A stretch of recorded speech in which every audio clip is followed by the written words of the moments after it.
Mr. Deputy President, Prime Cabinet Secretary, the Honorable Speaker of the National Assembly, the Right Reverend.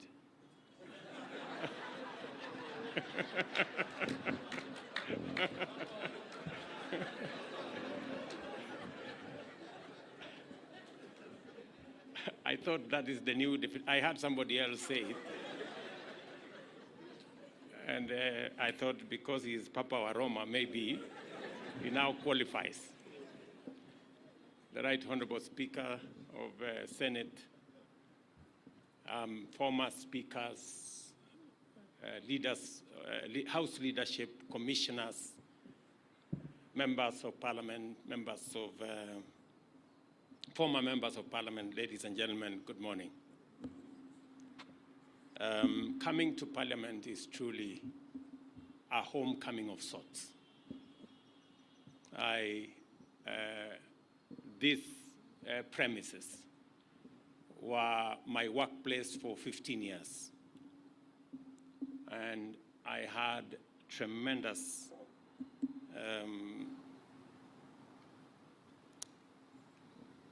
opportunity here to grow my leadership skills, and I'm very proud of the place of Parliament in the leadership of Kenya. I keep telling our members of Parliament, especially whenever I have an occasion to engage with our parliamentary group, that Parliament is a very premium platform. Many people work so hard, campaign so hard to become members of Parliament, either in Senate or National Assembly. And it's a great privilege to serve the people.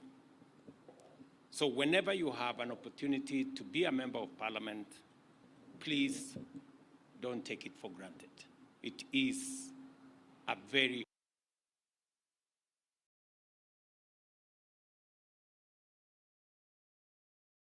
and that is why, in my mind, I have no doubt whatsoever that the resources that we have allocated for this Parliament to have the requisite infrastructure, capabilities for members of Parliament who are the people's representatives to discharge their responsibility and mandate is actually resources very well spent. And that is why it is my pleasure this morning to celebrate the culmination of a highly symbolic development project, which is a significant milestone on the Kenya Parliament's historic journey of growth as a national institution of critical importance. There is no doubt that the government has invested a great deal of public resources to provide our legislators with modern and high-quality amenities to enable them discharge their functions. And I speak against the background laid by the Honorable Speaker here. When I was first elected as a member of Parliament in 1997, 1998, there was no office for any member of Parliament here. And we became the first occupants, I think, after about 2 years, under the leadership of Speaker Kaparo, to occupy the building at Continental House. And it had many challenges, but it was a great improvement from us working from our private offices or from the parking lot in our cars.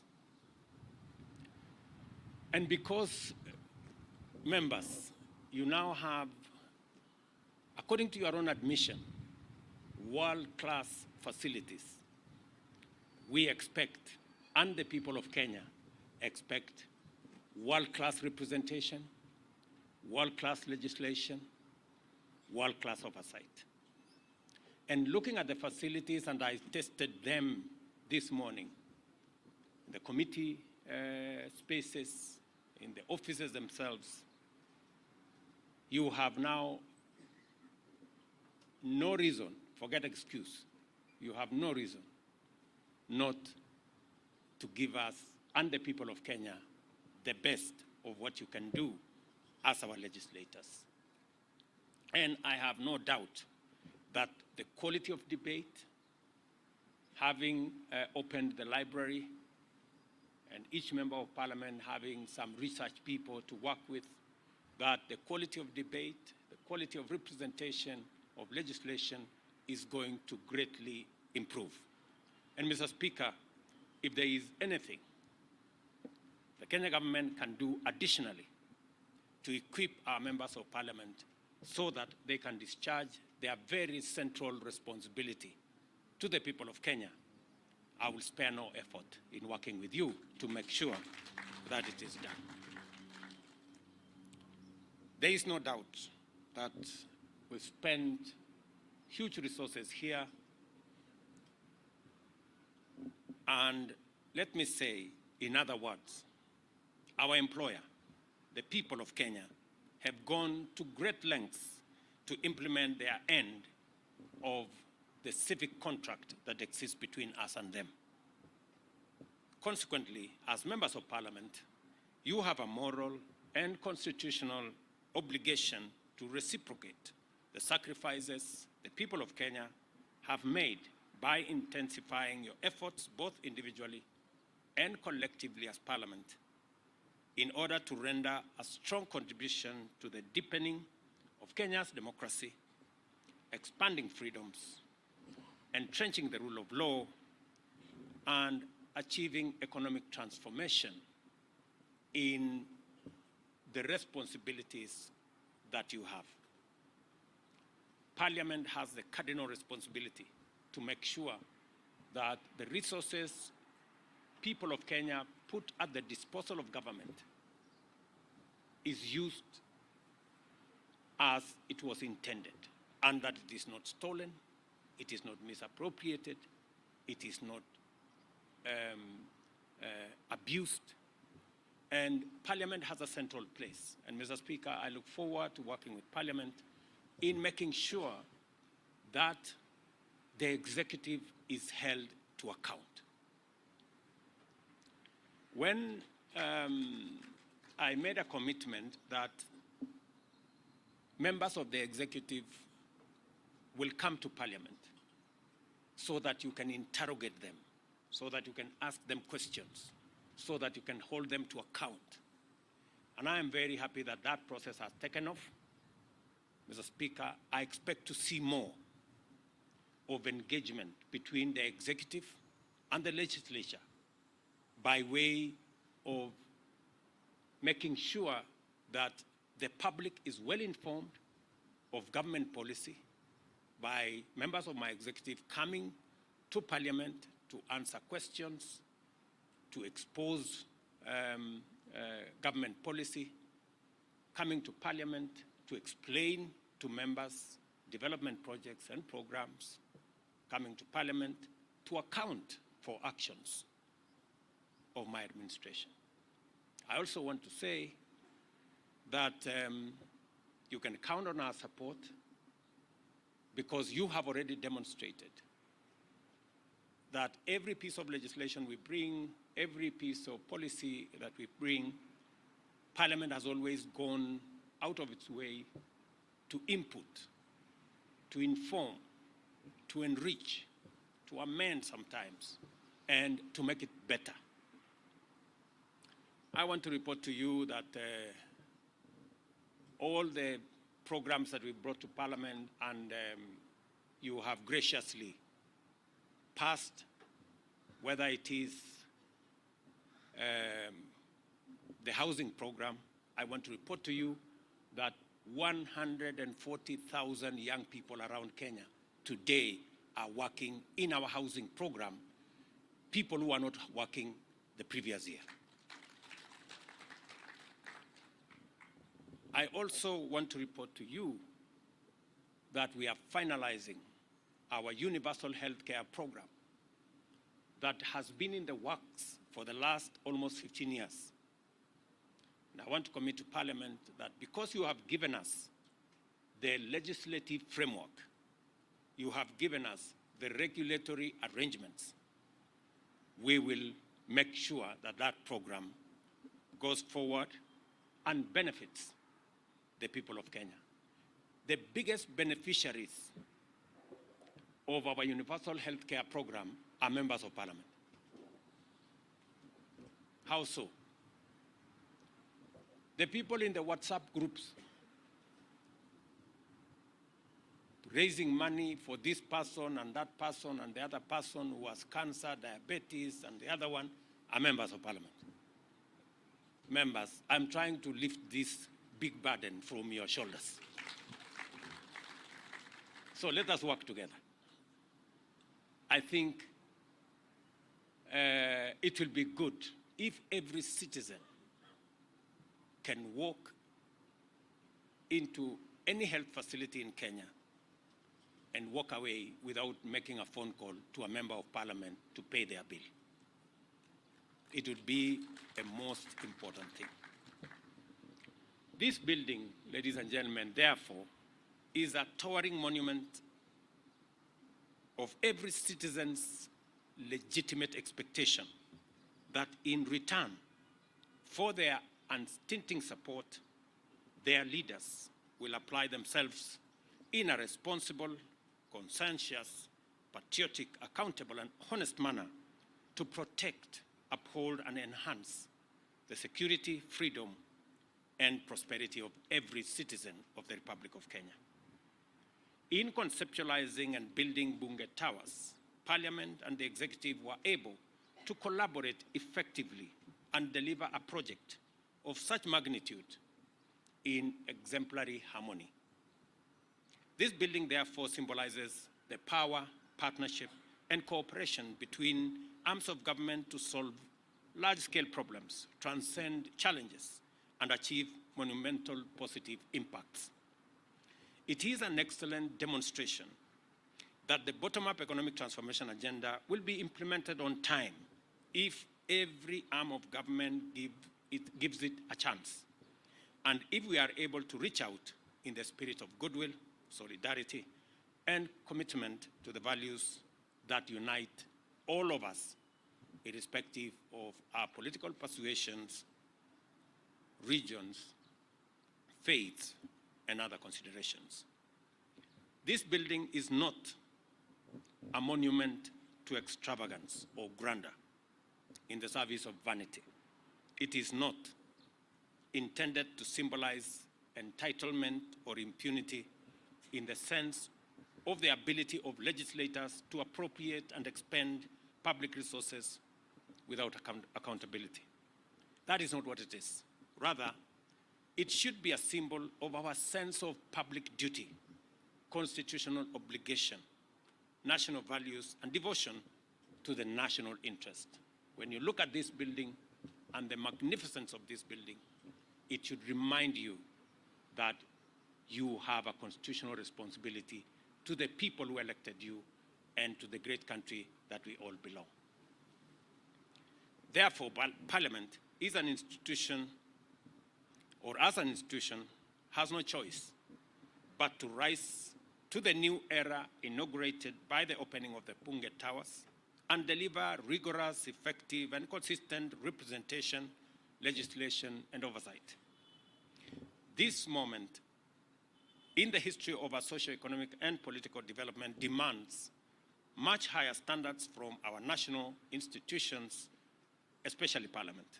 We are gathered here to affirm our capacity to deliver this institutional quality and signal to Kenyans that henceforth there will be no excuses for poor, negligent, or unattentive performance. And as has been said here by members who've spoken, there is now no more reason for extra resources to travel to hotels and to places. I don't know whether that is true. Now that we have all the facilities here, the meeting rooms, committee meeting rooms, I hope I will see a significant drop, Mr. Speaker, in the budget of Parliament. Yeah? It must reflect somewhere. You guys have just said yourselves. Yeah? And the taste of the eating is in of the pudding is in there. Yeah, so as you appropriate the next budget, just remember that Parliament does not now need money to go to hotels, and therefore the budget should come down. I am confident that every member of Parliament is up to the task and can deliver beyond expectations. I have no hesitation, therefore, in expressing my very strong expectation that this and future parliaments will satisfy our nation's demand for excellent service from its public servants. I wish you all success as you serve the nation from your new offices in Bunge Towers, and look forward to a stronger, positive collaboration in actualizing the aspiration of the people of Kenya. I also want to tell you, as a former member of Parliament, that I know and I understand the challenges that we all face as leaders, and progressively we must work in collaboration together to overcome those challenges and to better serve the people of Kenya. Let me persuade you on three very important things. Yesterday evening, I had a discussion with the CEO of National Government NGCDF, Mr. Mbuno. And my discussion with him was on the subject of ICT hubs, because I had an engagement with the chair of ICT, my good friend John Kiarie and his team. And we agreed that the same way, by God's grace, we have jobs, it is our responsibility to work together to find opportunities for employment for other Kenyans. And one of the spaces in which we can create those opportunities is in the ICT space. I want to thank Parliament for amending the NCGTF Act so that today we can use resources under that program in developing ICT hubs.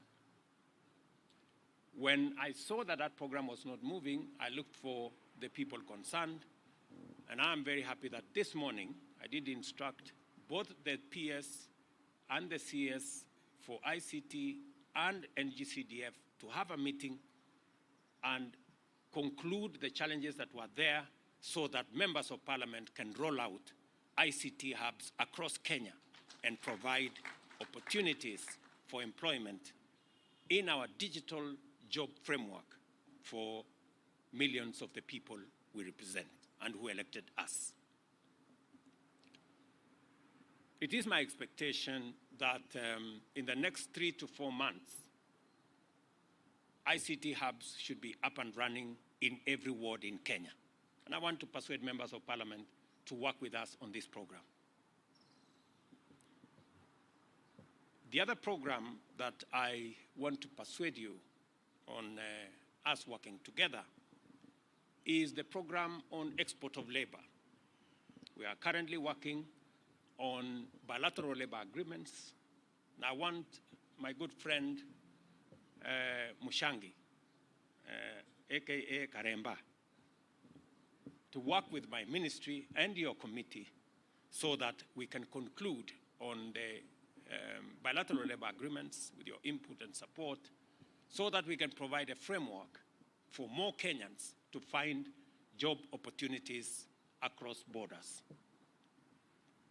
It is my intention that in the next 5 to 7 years, we should increase our diaspora remittances from $4 billion to $10 billion. It is doable, and it will go a long way in making sure that more and more Kenyans have incomes that support the growth of our economy. Members, you are the ones who appropriate public resources. You know very well that we spend 650 billion shillings every year for the education of our children. If we are spending 650 billion, we must also think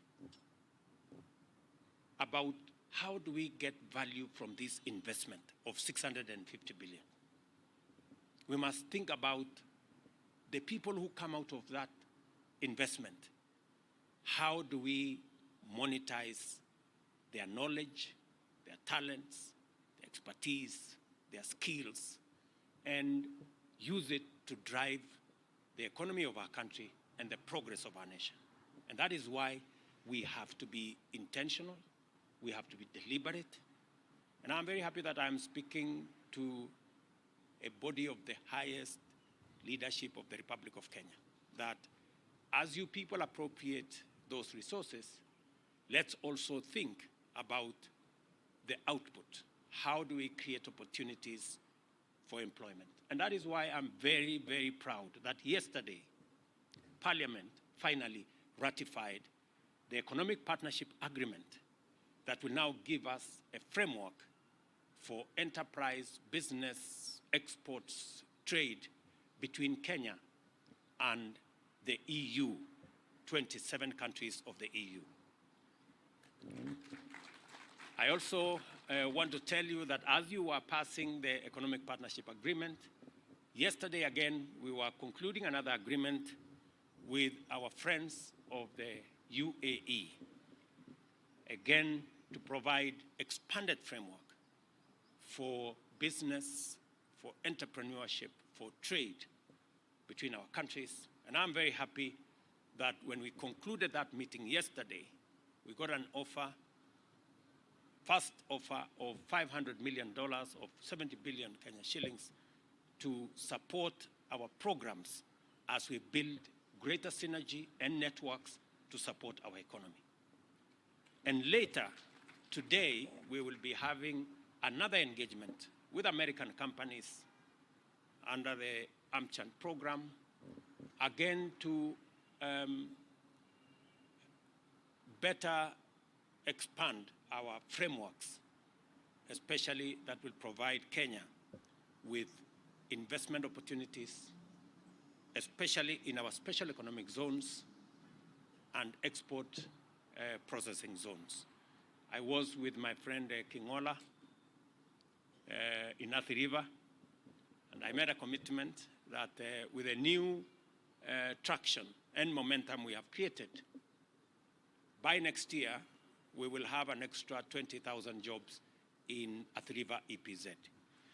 This is what we must do deliberately, intentionally, because we have a huge backlog of millions of young people out of school, out of college, out of university, who expect us to create opportunities for them through government intervention, government programs, and us providing an environment for the private sector to create jobs for our young people. Let me conclude by saying that, again, we thank God we have rains in Kenya. Because of the rains and all the other plans we have made, we've managed to grow our agricultural sector, and we are making progress in making sure that we reduce the cost of living by making sure that we do what we have to do to support our farmers. But even as we get the blessing of the rains, we also have seen floods in different parts of our country. Many Kenyans are going through difficult times. Yesterday in the morning, I had engagement with counties that are facing this challenge. We have mobilized the National Youth Service. We've mobilized our military. Members of the national government are working with the counties in collaboration to support those in distress. We have provided from our Ministry of Special Programs food and other amenities to support those in need. This morning, I have authorized the National Youth Service to provide land for those people who are living dangerously in some of the areas, for them to be moved from those areas into some safe ground as we decide on what to do with them next. Shortly, I will be having another emergency session with our multi-agency teams to make sure that we provide adequate support to all those in need and to move citizens who are in dangerous areas that may be susceptible to floods away from those areas. And unfortunately, we will have to move some of them even without them agreeing, because otherwise they put themselves in danger.